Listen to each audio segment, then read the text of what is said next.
time. When I was planning my 2026, I normally write everything down. I was sitting in my quiet room and just started making notes. And I came to the conclusion that when you run your business or you're going to work, there's two things that you need to make a success. It's to have discipline and to be calm about it. We need to make that and use it as a tool. Because if we do not use our business and our work as a tool, then it's going to be something that steals from you. It's going to steal your time. It's going to steal time from spending time with your kids at a sports game, spending time with your spouse, and you're going to spend more time with colleagues.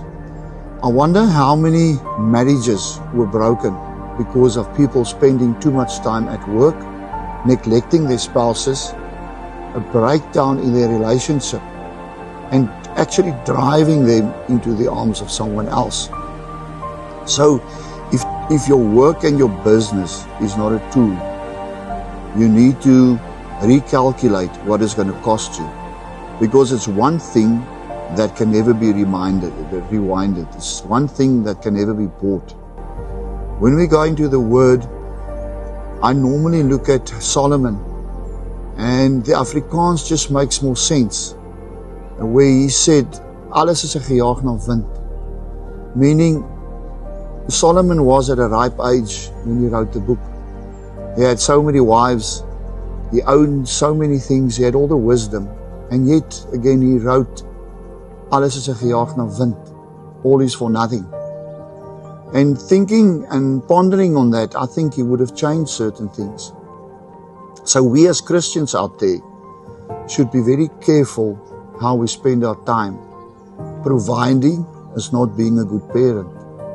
Providing and supplying in financial needs is not something making you a better father or a better wife. Spending time with your kids, taking them out for a sports game, taking them fishing, showing your love in that sense, they will always remember that. But the games you bought and the time they spent in front of their games with their buddies online is never going to have value. And the only way we're going to find value is in Jesus. And the scripture that comes to mind is Matthew 6:33. First you seek the kingdom of God and His righteousness, and all other things will be added onto you. So that is where we must start, putting Him in our time management, in our business management, in our relationship, and all other things will be added on.